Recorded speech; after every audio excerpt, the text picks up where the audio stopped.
Good afternoon, Perfect. everyone. Yeah, you're right. Okay, sorry. Yeah, good. Yeah, sorry. That's okay. So good afternoon, everyone, and welcome to the 10th Annual Wild Wisconsin Winter Web Conference. I am Jean Anderson with the South Central Library System, and I am stepping in for Jamie Motchik from the Wisconsin Valley Library Service as moderator of the Wellbeing Track. As I mentioned before, she is taking care of her well-being by taking care of her dog who is not feeling well and taking her to the vet. So assisting me today is Joy Schwartz from the Winnifox Library System, and we are very glad to have you here. Our presenter for this session is Amy Franco, Adult Department Director of the Glen Ellen Public Library, and she will be discussing coping with compassion fatigue. So Amy, whenever you are ready, go ahead and take it away. Perfect. I just got a message that my screen sharing stopped. Okay, we're back. All right. So good afternoon, everyone. Thanks for joining me today. I see that we have a really nice crowd here. My name is Amy Franco, and I work at the Glen Ellen Public Library, which is kind of a mid-sized suburban library right outside of the Chicago area. I am starting a new job in a few weeks, so I have my personal contact information on the last slide if you do want to contact me, because my email address will be changing. And I just want to mention that my pronouns are she, her, hers. So a bit of background about my library. We serve an increasingly diverse community of about 28,000 people with a budget just short of $5 million. I myself lead a department of about 15 people, serving everybody from high school age to beyond retirement, although we work really closely with our other departments as well, as I'm sure many of you do too. I oversee all print and digital collections, instruction, outreach services for adults and teens, and my day-to-day duties are kind of administrative, just kind of keeping the ship afloat, making sure everybody's happy on a day like today, making sure that they have donuts because they've come in to serve our, vibrant community. But what I really, really love to talk about personally and kind of professionally is helping people improve their organizational culture. It's a big interest of mine. And so I put this presentation together actually pre-pandemic, if you can believe it. And the pandemic has really forced us to talk about organizational culture. Of course, we know in every industry across the country, we're seeing people resign. They're not happy with how they're being treated at work. They're not happy with the decisions being made. And so I think that there's a lot that you can do at every level of an organization to try to improve that culture. So I will mention that if you have questions, please either put them in the chat or put them in the Q&A. Jean's going to help me keep track of your questions.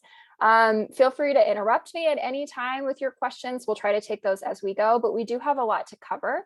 So I'm going to be talking very quickly. And again, you are always welcome to contact me after the presentation with further questions. I also have a number of handouts. I'm going to drop that in the chat right now, so you can download those and ask questions, kind of see what's in there after the presentation. I want to say after the show. It's not really a show, is it? So I'm going to be using this little Menti icon here, so menti.com, and then there's a little code here, a little 8-digit code. It's 97051654, and you can answer a few questions that are going to come up later in the presentation. So to start out, we are going to be talking about what compassion fatigue is, the difference between compassion fatigue and ordinary stress, some risk factors for compassion fatigue, and some coping mechanisms. And again, we at my library are taught things like social work referrals, first aid, CPR, AED, mental health first aid. We also train our staff how to do Narcan, administer Narcan, and respond to opioid overdoses. These are all things that we never really thought we'd be doing when we went to library school or when we entered the profession in libraries. So you don't ever think of taking a job in a library to become a nurse or a social worker without the training. And, people in these other helping, healing professions, they talk about this and they have a really strong support network. And we're just not quite doing that yet in libraries. So I'm hoping that that will change. Standard disclaimer applies here. I'm a librarian. I'm not a mental health professional or a nurse or a social worker. It can be really tough to understand what you're going through. And if this is the first time that you've ever really thought about these things, you may have further questions that are better answered by a mental health professional or your doctor. And honestly, taking that first step, if this is all new to you, it's a really difficult first step. I'm a therapy lifer. I go Wednesday afternoons. I'm going right after this to my therapy session. So it's something that I think that we need to be talking about a lot more. So I'm here today to help you understand a few key topics that can hopefully help you identify and cope with what you may be feeling. I'm going to help you learn about compassion fatigue, identify the difference, as I mentioned, between compassion fatigue and stress, and a number of other factors. So, at my library, we've had some really strange challenges over the last 2 years. In addition to navigating a deadly pandemic, we are dealing with some minimum wage increases and a number of other factors that are all kind of piling on top of whatever you have going on outside of work. So I am going to take you back to your high school biology class. So it may be a little bit since you've thought about these things. We're going to talk about the basic physiological effects of stress on the body. And what we're really concerned about here are the two major stress hormones, which are adrenaline and cortisol. So adrenaline is the fight or flight hormone that allows you to battle a danger head on or escape to safety when you do sense danger. So if you've got persistently high levels of adrenaline from chronic stress, it can increase your risk for anxiety, depression, heart disease, and weight gain. It's also the chemical that gives you that little extra boost of energy in the face of danger. So if you've ever been cut off in traffic, or you've been startled by something and you get kind of shaky, or sometimes I get a little bit itchy, that's a surge of adrenaline in your body, and it's a physiological effect of stress. From an evolutionary standpoint, adrenaline is what allowed our prehistoric ancestors to fight or flee the saber-toothed tiger. So it's often called the fight, flight, or freeze hormone. And I will just mention that one time I was giving this presentation at a library staff training, and somebody reminded me that in the library world, we're not fleeing the saber-toothed tiger. We're helping them print tax forms or log into their Yahoo email for the first time. So we're often running toward that danger and things that are a little bit scary, because we're in a helping profession, and that's what we are trained to do. So cortisol, on the other hand, is also often called the stress hormone, and it's released during times of stress, which increases your heart rate, your blood pressure, your blood glucose, respiration rate, and muscle tension in response to stress. It also temporarily shuts down the body's functions, systems that aren't needed in the face of a crisis, such as digestion and reproduction. So if you're experiencing digestive or reproductive problems, problems with fertility, and you go to your doctor may say, well, you need to reduce your stress. And that is a really hard thing to understand how to do. But what they're saying is that you've got these chronically high levels of cortisol in your body that may be shutting down non-essential body functions. What your doctor is talking about is finding coping strategies for your stress to reduce the surge of these chemicals and restore blood flow to secondary body functions. It's also important to note here that we're nearly 2 years into a deadly pandemic, and high and sustained levels of cortisol in the blood also reduce your body's immune system, which is a non-essential body function when we talk about stress. So decreased immune function can make you more susceptible to the effects of the virus, and it can increase your recovery time. So it's really, really important that we talk about reducing our chronic stress. People who are under high levels of stress for long periods of time can also have a thinning of the prefrontal cortex, which is really essential for cognitive functioning. So the reason that teenagers are, sometimes impulsive, they sometimes don't think about, their actions, how their actions affect other people, it's because their prefrontal cortex is not fully developed. So when you're constantly under high levels of stress and you have a thinning of the prefrontal cortex, it can really, really affect your decision-making process. So long-term effects of stress on the body include things like poor sleep, risk of depression and anxiety, anger or inability to control your emotions, impaired behavior and judgment, and hopelessness and loss of motivation.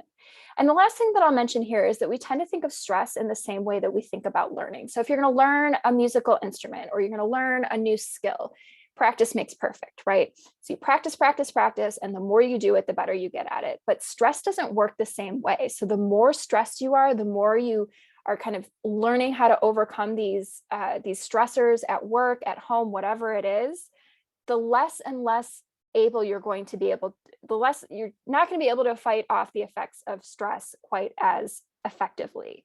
So the more stressed you are, the more you're going to be forced to cope with stressful situations, the more worn down you're going to be.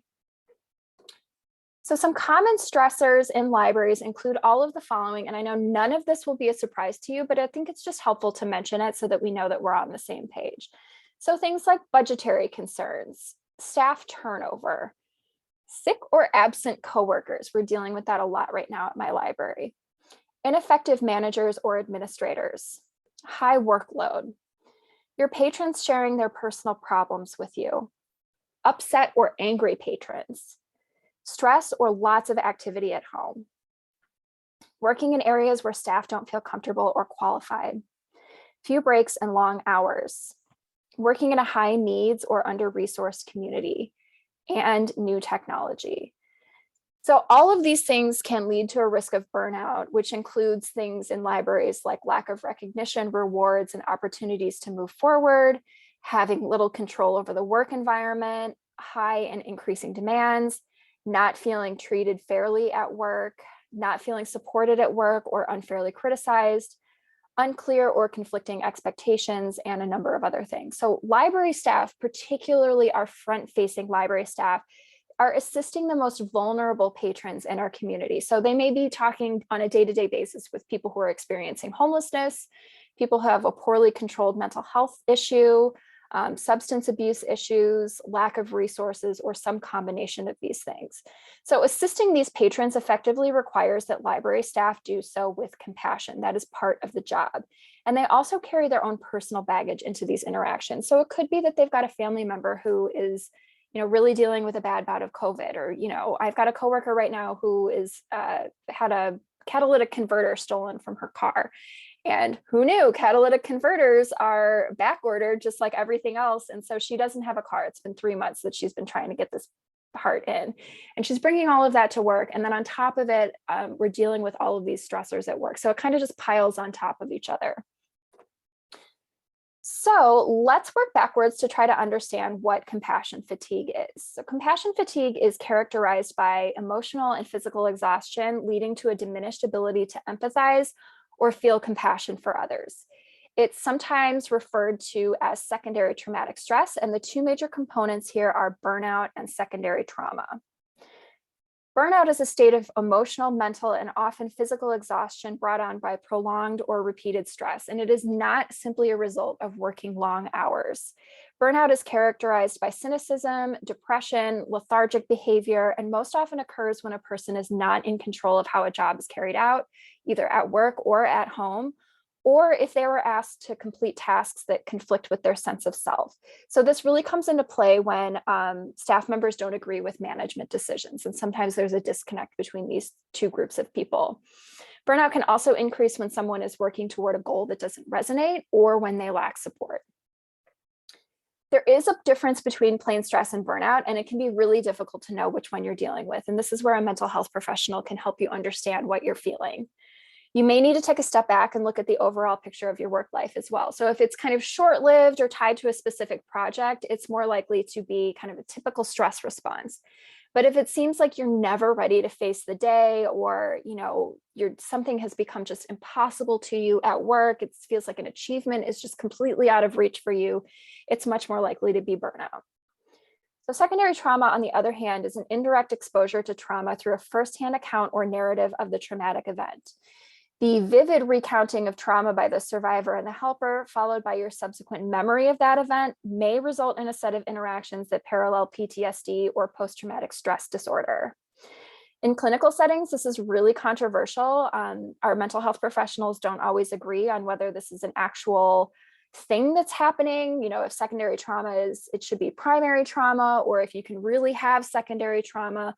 But I think that we can all agree that when you have a really difficult interaction at your circulation desk, at your reference desk, wherever it is that you work, it's very hard to walk away from that interaction and not take that stress with you. So if you're helping somebody, apply for, in Illinois, we have SNAP benefits, so Supplemental Nutrition Assistance Program, and they tell you a really horrible story about all of the struggles that they're going with, it's hard to walk away from that and not take that with you. And that's kind of what we're talking about when we talk about secondary trauma. So you're going to hear this multiple times today. The problem in our profession is that we do not have the appropriate or necessary support infrastructure to deal with secondary trauma and burnout. I'll mention also that mental health professionals, social workers, first responders, nurses, doctors, even lawyers receive training and support to prevent burnout and cope with secondary trauma. But we forget that library workers can be first responders too, and we need to be taking care of ourselves and each other. So compassion fatigue in the world of libraries is kind of an emerging topic. We're just starting to talk about it, but I'm going to urge you not to wait until it becomes a problem in our profession. We're losing a lot of people in all industries across the board who are burning out from their professions. And I'm really concerned that we're going to lose some really, really good library workers. So let's start talking about it so that we can find a solution and take preventive measures against it. So the last thing that I'll mention here is that I'm a big yoga person. I'm all about self-care. I go to therapy, I go to yoga, I do, try to do everything to try to be in the best mental state of mind that I possibly can be. So I was walking to my yoga class recently and I saw a yard sign that said, "Thank you, essential workers." And I thought to myself, that's really nice. Yeah, thank you. They've done a lot for us. So I went to yoga and then I walked back and I saw it again. And I thought to myself, you know what? I was back at work in May 2020, and I think that I'm an essential worker too. And so we have to be taking credit for things like that. And that's one of the coping strategies that you can use. It's just understanding that you're making the world a better place. So the impacts of compassion fatigue include a gradual desensitization to patron stories, a decrease in customer service quality, higher rates of depression and anxiety disorders among staff, and rising rates of stress leave and degradation in the workplace. Staff may also find that their ability to empathize and connect with their loved ones is impacted. So this isn't just something that's happening at work. You can bring it home too. In turn, this can lead to increased rates of stress in the household as well as social isolation.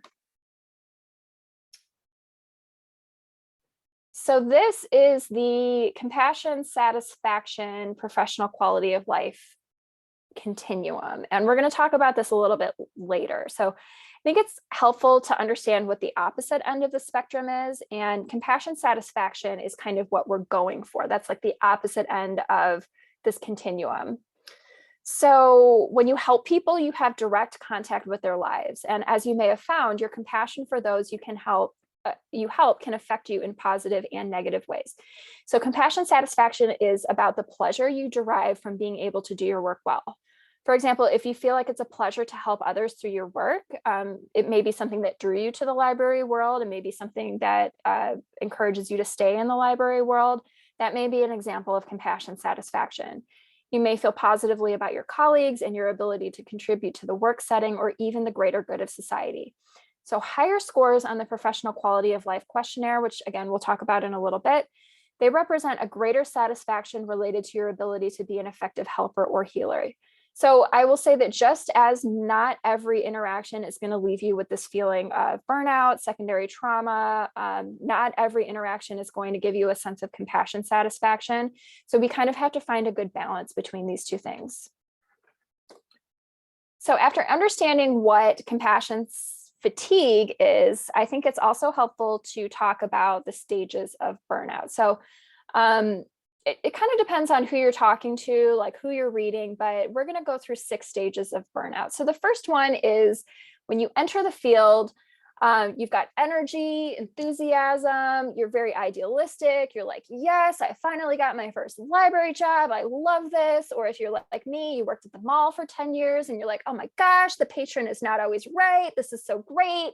So you're feeling really good. This is when you first enter the field. So stage 1, maybe some disappointment and fatigue. So you've got some work-related stress. You may be a little bit dissatisfied. You're starting to find out that maybe the job isn't as like idealistic as you thought it was. Or maybe you're experiencing a mismatch between the goals of your organization and your personal goals. You're maybe starting to experience some emotional distance from the public or a setback in personal priorities. So stage 2 is marked by frustration and indifference. So cynicism, some strained personal relationships. Often this comes from, a disagreement with a colleague, or if you have somebody who like goes to your boss and they ask you to get fired, we've all had that patron call us up and try to get us fired. This may be your feeling of frustration and indifference. So this will lead to stage 3, which is a sense of powerlessness and professional failure. And this is where it kind of starts to tip the scale. So you can have frustration and indifference, but then if you don't get the support that you need, maybe from your boss or from your board or whoever it is that you report to, you may not feel like you have a lot of agency to make change in your organization. So you may be experiencing a decreased competency in caring, alienation of your colleagues and the public, and you are not doing a really good job of coping emotionally. Stage 4 is isolation and apathy. So this is feelings of personal failure. You may be absent from work quite a bit. You may have a breakdown in your personal or professional relationships, and you're really starting to kind of withdraw from all of your support networks. And if none of these things are addressed, it will lead to stage 5, which is true burnout, marked by emotional exhaustion, depersonalization, no sense of personal accomplishment, and contemplation of leaving the job. So this is kind of where people are in the Great Recession or the Great Resignation. They get to this stage 5 and they're like, you know what, I'm done with this. I'm going to go find a job in a different field. And we're seeing that all over the place. But again, really concerned we're going to lose some good library workers.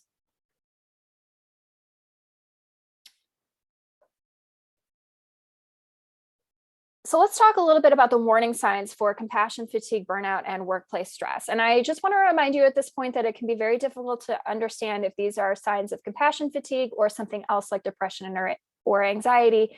And again, I'm not a mental health professional, but someone with the proper training can help you identify and understand your signs and symptoms and help you find some ways to cope. So signs of compassion fatigue are, and these are going to be really tiny, so I'll read them out to you.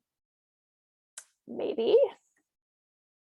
Signs. So feeling burdened by others' suffering, blaming others for your suffering, isolation, loss of pleasure in life, difficulty concentrating, insomnia, physical and mental fatigue, bottling up emotions, nightmares,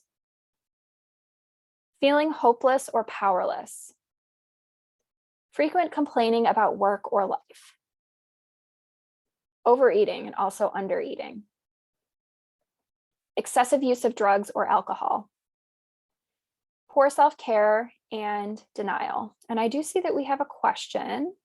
Do people skip stages in burnout, move back and forth between stages? Absolutely. So this can be something where you jump, something really horrible happened and you jump to stage 4, or, you get to like stage 3 and you're kind of feeling, some of that stage 4 isolation and apathy, and then something really great happens and you might move backwards.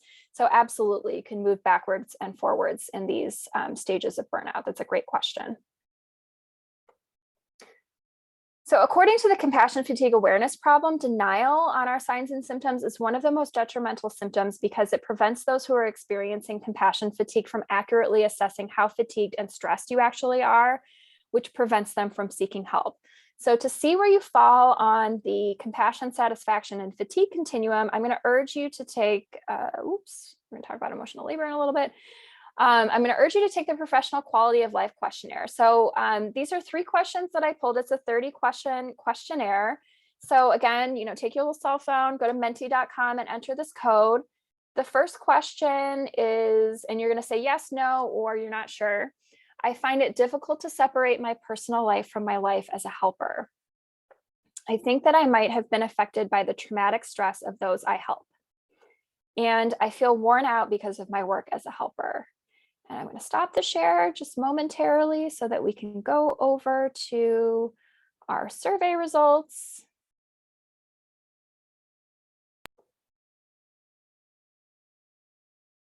Waiting for some screen sharing. Okay, perfect. So this is just a word cloud of what compassion fatigue might mean to you. I see a lot of exhaustion, burnout, underappreciated, overwhelmed, long-term tired, trauma. This is exactly what we're talking about. So thank you for putting your answers in here. And I will make this available at the end. I'll add it to that link where you can download the handouts. So let's see what the first answer is on our just abbreviated Professional Quality of Life questionnaire. Oops. Oh, here we go. Okay, so the first question here is, I find it difficult to separate my personal life from my life as a helper. So I'll give you a few moments to answer this question. And we've got about 35 to 40 of you responding, and nearly half said yes. You find it difficult to separate your personal life from your life as a helper. So this tells me that you are taking a lot of baggage back and forth from work to home, and that can be a sign that you are starting to burn out. So let's go to the next one. I think that I might have been affected by the traumatic stress of the people I help. And again, somebody just wrote into the chat that they need the code. So it's menti.com and the code is 97051654. So almost 60% of you said yes. So this would be, you've got a stressful day, you had a really difficult time at your reference desk, and you're taking that feeling home with you. And our last question on here is, I feel worn out because of my work as a helper. And okay, so 3/4 of you said yes to this. So this is telling me that many of you may be experiencing some signs and symptoms of compassion fatigue, and you probably need to start making some changes in your home life, in your work life, to try to cope with this, because if you burn out, you're going to want to leave the field, and it's just not a good thing. So I do see that we've got a few chats. Let me just make sure that we didn't miss anything.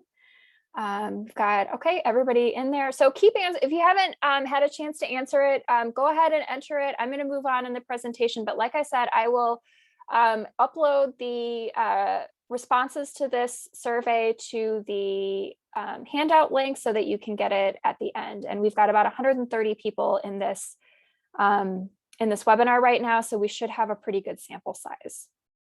I'm going to go back to screen sharing. Here we go.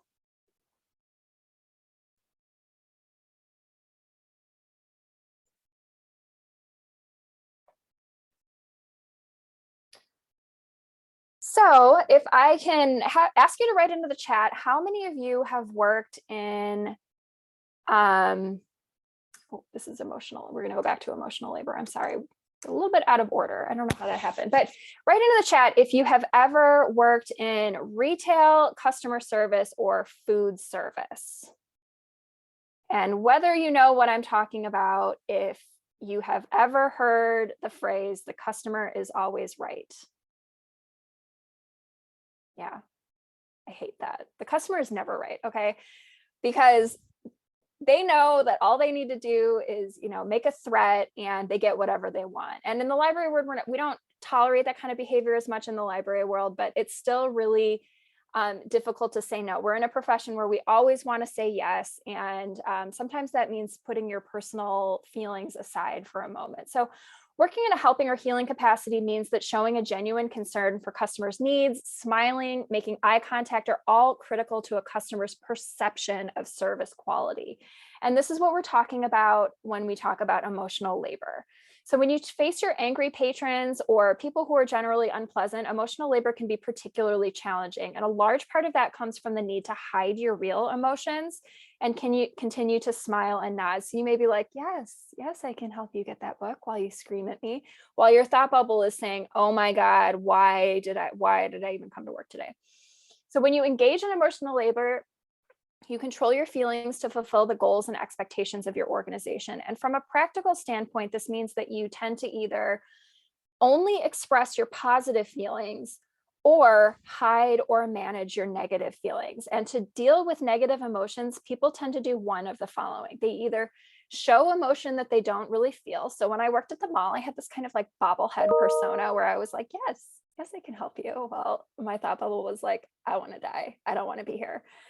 So showing emotion that they don't really feel, they hide an emotion that they do really feel, or they create an appropriate emotion for the situation. And you do this using two emotional labor techniques.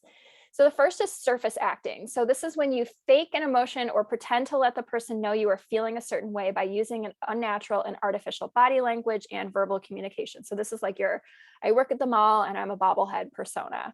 Smiling and using a soft tone of voice can help you show an emotion that you don't feel or hide an emotion that you do feel. And surface acting is what I call your customer service persona. So deep acting is when you control your internal emotions and direct them to believe that you actually are happy and enjoying the interaction with the other person. So rather than feel like you're pretending, you convince yourself that you're not experiencing a negative reaction. So deep acting is like fake it till you make it. So when people are habitually evoking the stress of surface acting, they'll tend to be more prone to depression and anxiety, decreased job performance, and burnout. And this has an effect on others too.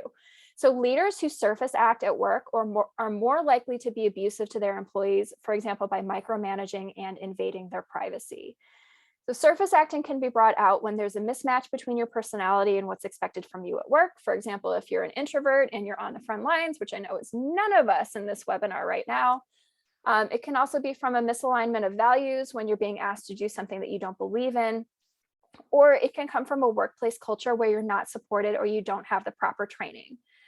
One of the ways that supervisors and administrators can support and train staff is by modeling what psychologists call display rules, which are norms or standards that workers learn through observation, instruction, feedback, and reinforcement.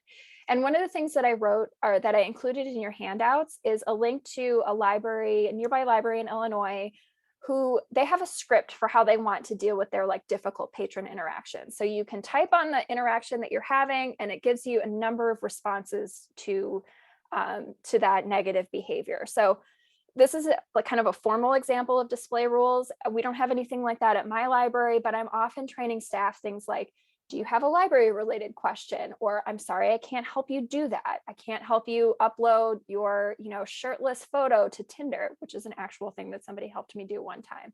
So when we train people to use these words and these phrases in these particular interactions, this is called display rules.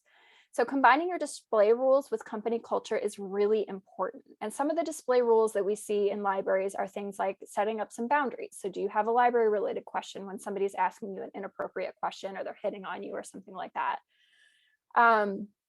When you continually need to show only those emotions that are appropriate for the job, despite how you really feel, this can lead to an emotional conflict between your real emotions and those you show to others. So some researchers believe that emotional conflict like this leads to emotional exhaustion and burnout for workers, and that regularly hiding your emotions leads to high levels of stress and even a disconnect from close personal relationships. So some coping strategies for managing emotional labor include focusing on what you can control, identifying and chunking problems into manageable pieces, supporting each other, connecting your work to a higher purpose. If you're a religious person, maybe it's something like that. I'm not, so I like to think about why I'm in the job and what I enjoy about it. Focusing on things that you want to do rather than the things you have to do, and identify your triggers and preparing talking points for them. So I'm going to skip ahead. Again, very sorry, this was out of order.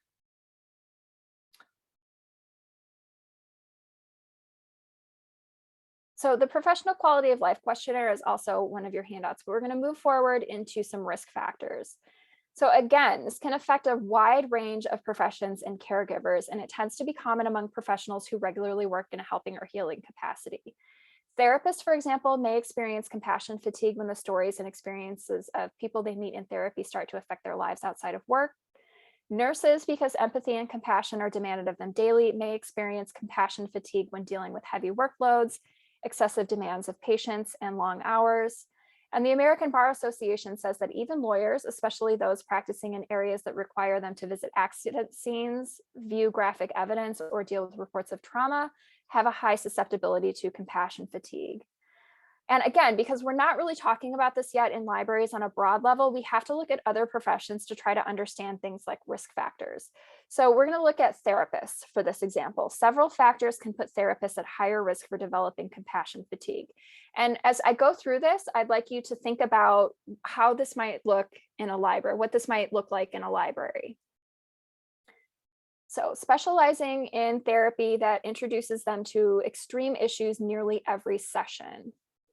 Being physically threatened by a person under their therapeutic care, a person under their care dying by suicide, providing therapeutic services to someone considered dangerous, working exclusively with people who experience depression or abuse, specializing in treating death, grief, or bereavement, and providing therapy for someone who has experienced the death of a child or who has a dying child. So in librarianship, as in some other professions such as nursing, there's a growing awareness that this caregiving is a form of work layered on top of other job responsibilities. And these are other examples of emotional labor.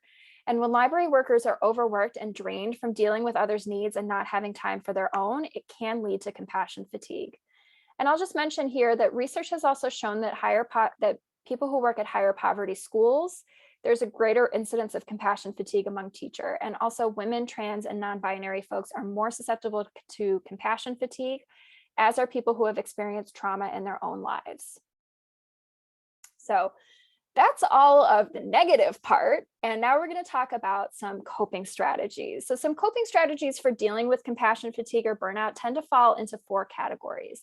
And the first one is professional strategies. So these include things like balancing your workload, accessible supervision, and taking positive action to change your environment. The second one includes organizational strategies, which include things like sufficient release time and safe physical space. So right now we've got some boundaries set up. You may have some plexiglass. You're wearing a face covering every day when you go to work. These are examples of safe physical space during a global pandemic. Other safe physical space includes things like locked doors, offices that aren't in view of the public, just having some boundaries as much as possible. Number 3 is personal coping strategies. So these are the ones that you have the most control over. Personal strategies include respecting your limits and maintaining time for self-care activities. So having a sense of purpose, recognizing your impact on others, and understanding that you're making the world a better place can all contribute to. The personal coping strategy that is most effective is boundary setting. And it's also the one that is most difficult, especially in the world of libraries, where we always try to say yes, we bend over backwards, we are just putting ourselves last all the time. So you need to find a way to say what works for you and what doesn't, and it's very difficult. So you can say things like, no, not today, sorry, I can't. It doesn't always come easily, but you have to figure out a way to say that. Recognizing when you've been stretched too far and getting your priorities straight and calmly communicating your needs can be an empowering weapon against burnout. Other personal coping strategies you can think about are taking what's stock on your plate and having a transition from work to home. So I work from home on Wednesdays. I'm at my home right now, and sometimes it's really difficult because my commute is from like my bedroom to my kitchen to my dining room where I usually work. So sometimes I try to just do something to break up the day a little bit. So I might do a little bit of yoga in the morning. I might go for a walk, not on a day like today because it's freezing, just so that I have a little bit of separation between work and home. And the last coping strategy is general coping strategies. And these are the ones that we tend to identify when we think of self-care rituals. They include self-nurturing and seeking connection. I would also encourage you at this point to enhance your awareness with education, which you're all doing by participating in this session today, exchanging information and feelings with people who can validate you, being kind to yourself, and expressing what you need verbally. Many people find that starting a self-idea collection, finding time for yourself every day, and rebalancing your workload are effective tools for fighting off the feelings of burnout. You may also want to consider asking for help at work or at home, assessing your trauma input, learning about compassion fatigue and vicarious trauma. Consider joining a peer support group or starting one of your own if you don't have one at your work. Attending workshops and professional training regularly, and exercise can help to regulate your mood. So if you have some personal coping strategies or some general coping strategies, drop them in the chat. I'd love to see what works for you. Questions to ask yourself about your coping strategies are things like, what are my goals? How much time am I spending on my email? How do I feel on Sunday night with work approaching? Is there someone at work I'm trying to avoid, such as a patron or a coworker? Do I feel guilty for taking time off? How am I sleeping or eating? Have I communicated my feelings to my supervisor about stressful situations? You have to talk about it. Do I have people I can freely talk to about my stress? And what are my self-care strategies? And one strategy I want to mention, did somebody say Wordle? It's definitely one of mine. One strategy I want to mention specifically is focusing on your empathy. So empathy is shown through emotionally connecting with another person, withholding judgment, and giving them space to feel. It's the ability to imagine yourself in the other person's situation, and it doesn't necessarily mean that you can just say that you understand exactly how they're feeling. Empathy is different from sympathy, which is feeling sorry for someone else. So when you listen empathetically, you strengthen the rapport between yourself and the other person. And some core aspects of empathetic listening are being fully present, so actually listening and not making assumptions about what the person is saying, and allowing the person you're helping to do most of the talking without interrupting or relating the situation to your own experiences. And I know that this is really hard in our world because we're always trying to fix things. So sometimes when I talk to my librarian friends, my library worker friends, they're not always the most supportive because they're always like, why don't you try this? Or why didn't you do this? Or you should have done this. And sometimes we just need a space to vent. We just need to, kind of make that space for each other. You just got to get it off your chest, have some catharsis, and then pick yourself up and move on. And we really have to remember to try to do that as much as possible. And if you don't have somebody in your life that you can talk to like that, that would be a time to explore whether you need to see a mental health professional, even just to kind of vent once a month. Empathy for others also helps you do your job, and it's also important to take good care of your feelings and thoughts by monitoring how you use them. So the most resilient workers are the ones who know how to turn their feelings to work mode when they go on duty and turn them off when they go off duty. And this is not denial. It's a coping strategy, an example of healthy boundary setting. It's also a way to get maximum protection while working and maximum support while resting. I want to also mention at this point that if you have a diagnosable mental health challenge, or a mental health illness, you may be eligible for reasonable accommodations under the Americans with Disabilities Act. An HR professional, a manager, or a mental health professional can help you understand what your rights are. And some examples of reasonable accommodations in the workspace for mental health illnesses may include things like alternative workspaces if you're really distracted, some headphones, which I found out recently a lot of libraries don't allow even in off-desk time, which seems unreasonable to me. Additional breaks. Breaks really help you structure your workday, and breaking up your work into manageable chunks is a really effective way of staying on task. We can really only focus for about 45 to 50 minutes at a time. So taking a 5 to 10 minute break to change topics or get up and do a little bit of walking around will help you understand what's happening in your building, but it'll also give you that break from work as well. And a sound barrier. If you work in an area that's accessible to patrons, even when you're supposed to be off desk, you may need to discuss more of a physical barrier. So let's talk a little bit more about setting boundaries.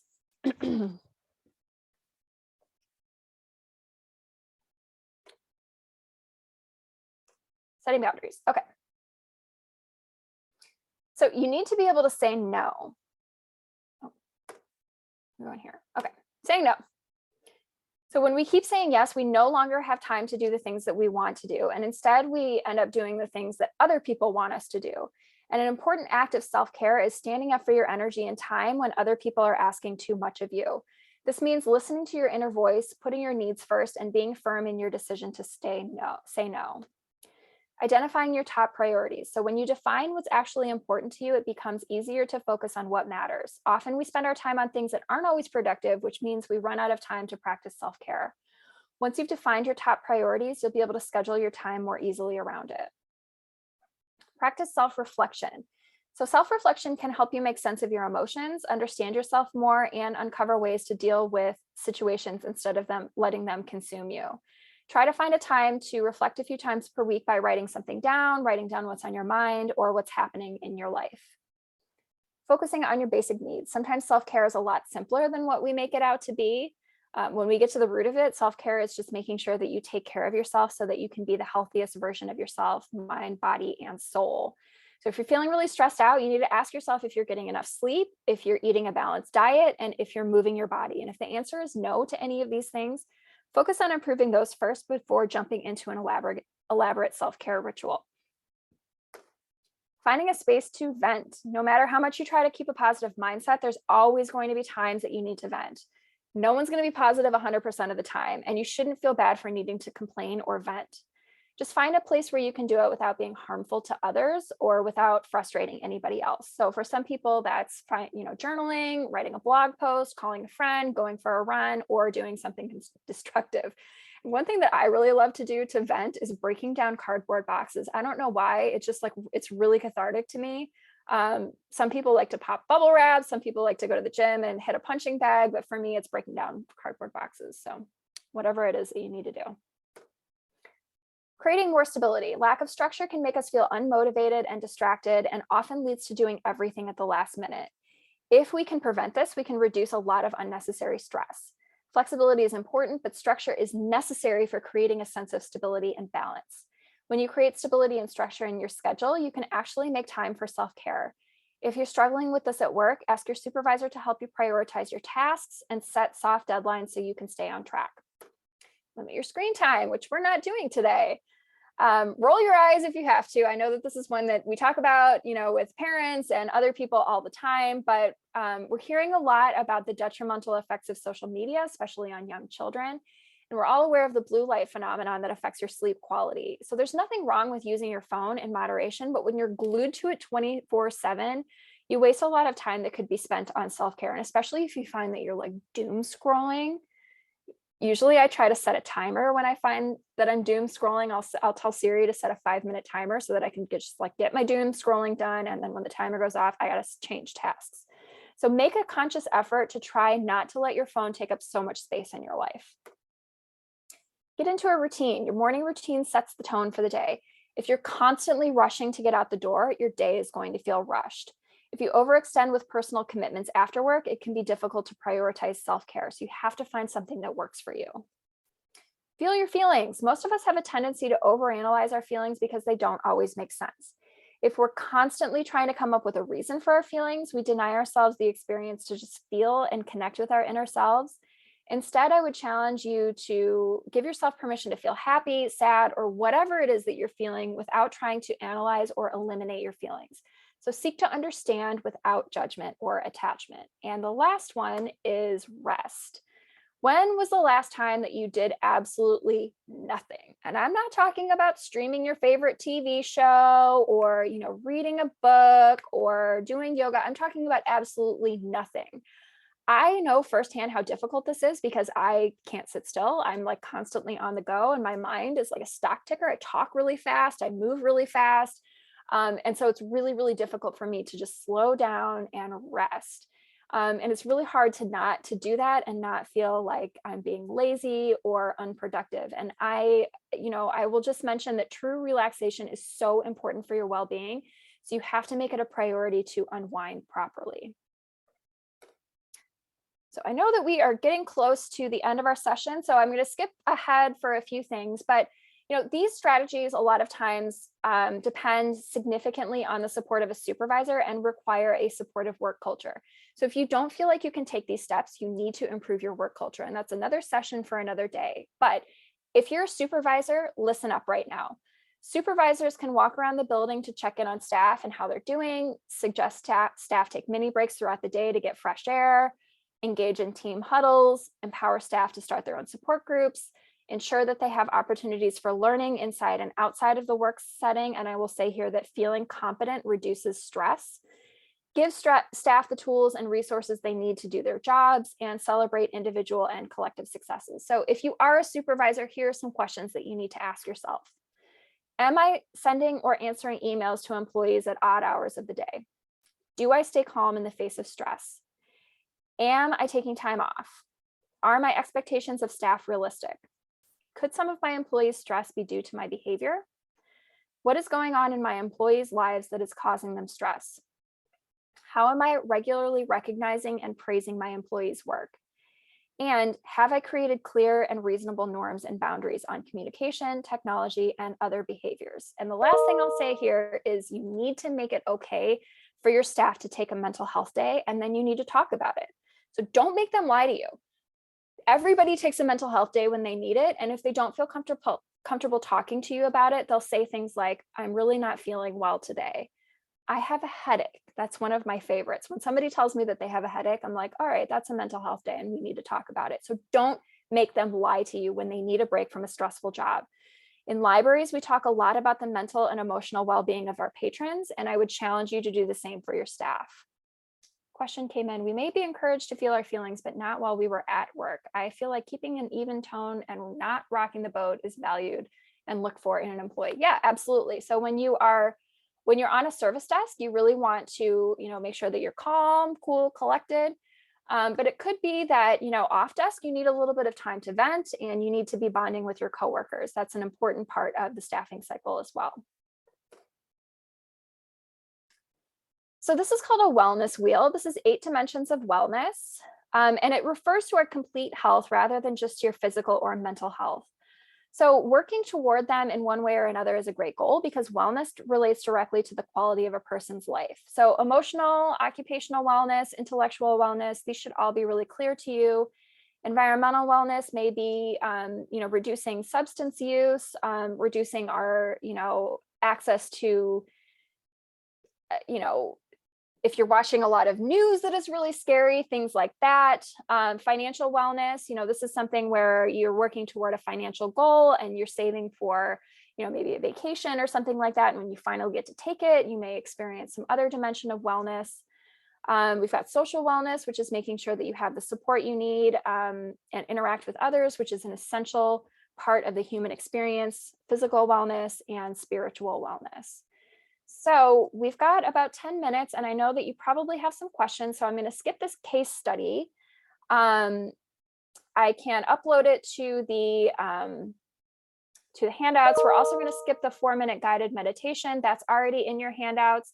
It's a really good one to just do at your desk. It's 4 minutes. You just close your eyes. It's some deep breathing. If you've never done it before, if you've never done any guided meditation, it can feel really silly. You feel like everybody's watching you, but in reality, if you close your eyes for 4 minutes at your desk, is anybody really going to notice? And do some deep breathing? It can be a really effective way to ground yourself. Go for a walk, do something to just break up the day. So at this point, we've got about 9 minutes for questions. I will put the link to the handouts in the chat again. Feel free to download those, check them later in the day, and I will upload our survey results and a few other things so that you have everything. You're, of course, welcome to contact me. My GEPL email address is only going to be active for a few more weeks, so contact me at my Gmail. This is my work phone, so unless you really need to talk to me in the next few days, I may not be able to get back to you, but if you send me an email, I would love to talk to you and hear any feedback. So please feel free to write in with your questions at this point, and we do have one. Mm-hmm. And then there was a couple of chats as well. Oh, okay, good. Yes, about one, Sarah said that if you have the ability to create a quiet break room for staff, I found that to be a lifesaver. Just 5 minutes to be alone, to do a few yoga poses, etc., works wonders. Yeah, so we did this recently. In Illinois, we have a law that anytime you are updating a building or building a new building, you have to include space for people who need a private place to breastfeed, so a lactation room. And we call our lactation room the room of requirement because currently we don't have anybody who's breastfeeding. So that is the room for whatever you need it to be. It's not quite big enough to do an elaborate yoga routine, but there's a comfy chair in there and it's quiet. It's got a lock on the door and you can go in there if you need just some time away from everything else. Excellent. And then Rebecca asks, do you have any examples of activities for positive bonding that might be done at a staff meeting?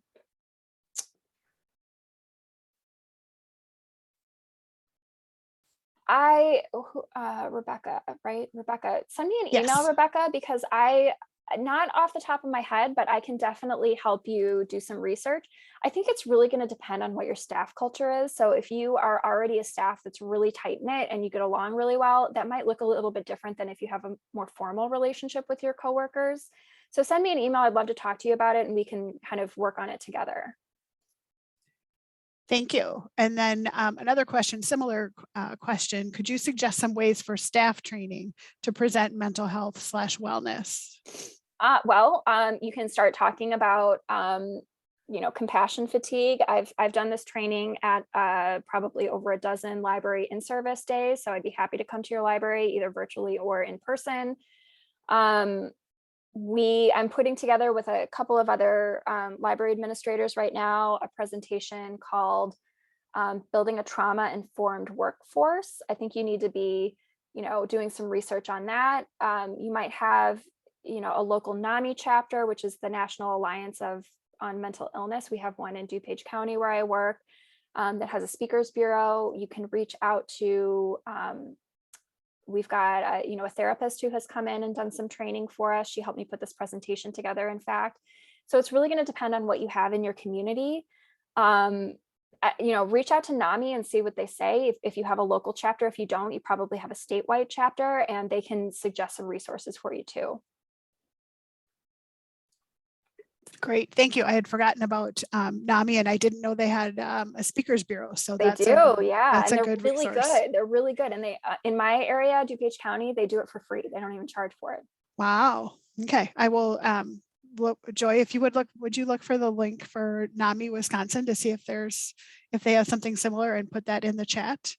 And then I think I got all the questions. I'm just going to scroll through the chat for just a second to make sure that I got everything.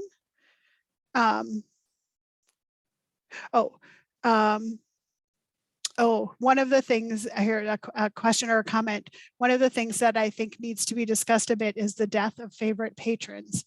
I work in nursing homes, and this happens to me often. Yeah, Maureen, I don't have a good answer for that, but it's, anytime we have a loss, it's really, really difficult. And, I will say also that, a loss isn't always a death. I mean, it could be somebody moving away. It could be you didn't reach a goal that you wanted to achieve. It could be a number of things. And, being able to grieve that loss is really, really important. So, I don't have a great answer for you, but you need to get some closure and you need to make space for yourself to grieve. Thank you. Yes, and another comment that they just had a loss of a longtime patron, volunteer library supporter. Yeah, that's really tough. That's really, really tough. Yes, and Donna says it may help to focus on the good things you brought to their life or on a happy memory you had with the patron. So thank you for sharing that, Donna. So I have about 4 more minutes if we have any other questions or comments. And Joy did find the Wisconsin Speakers Bureau for NAMI. So thank you, Joy, for putting that in the chat. Yeah, I would say, contact them now if you want to bring them in sometime in the future, start establishing their relationship. In my area, they are swamped right now. Can't imagine why. So it's helpful to kind of have that connection already in place for when you're planning your in-service day. Yes. We'll give it just another minute for any last questions to come in. Oh, whoops. I feel here a question for you. I feel like we do a lot of talking about how important mental health is, but not a lot of putting those thoughts into action. Do you have ideas about how we can build support into organizational infrastructure? Yeah, so that would be, let me go back in the presentation here. That would be a lot of the organizational coping strategies. So on this page right here, and some of the organizational strategies, let me just scroll through my notes here. Tying your organization values to your strategic plan is something that can be really important, because your strategic plan is kind of what sets the guidelines for your mission, vision, and values. And you have to have people who believe in that. And if you have a lot of staff members who, maybe don't believe in your strategic plan, or they kind of feel burnt out by it, it could be just like a stressful factor. So I'm scrolling through my notes here. Of course, I didn't number them. But organizational strategies are things like sufficient release time, safe physical space. We talked a little bit about boundaries, so making sure that you're balancing your workload, accessible supervision, taking positive action to change your environment. So if you're not meeting regularly with your staff, that can be, a really good first step to start improving your organizational culture. But a lot of times if you just ask people what's not working for you, I'm reading a lot right now about the stay interview. So asking people, what's working for you and what's not working for you. And you have to, as a supervisor, when you get that if you're able to get that candid feedback, you can't take it personally, which can be really, really difficult. So you have to just write it down, express your gratitude for whatever feedback you get, and then take the feedback and try to do something about it. And I saw somebody say something about a filter to make my eyes. I don't know. I have really big eyes. I am using the Zoom, clean up your appearance filter on Zoom. So maybe it's not all me. but thank you. That's lovely. Thank you. And I think that is, it's all the questions I'm seeing that have come in so far, and we are just about at 2:00. So I will just remind everyone that we did record today's session. It will be available. I think Jamie has a goal of having it up by Monday. And let me get to my notes for the for finishing up today. So thank you so much, Amy, for a great session. We really appreciate it. Thank you. Yeah, send me an email if you've got questions. I'd love to talk to you. All right, thank you. There will be a Bye. short survey at the end of the webinar, and it will be sent to your email as well. We appreciate your feedback. Our next session in this track is Honoring Resilience with Tanea Winder, I'm not sure how to say her name, and begins at 2:30 Central Time. Or you can join Welcome Aboard, Planning for New Employee Success with Emily Rogers in the management track. We hope to see you there. And if not, we hope you have a great rest of your day. Thanks, everyone.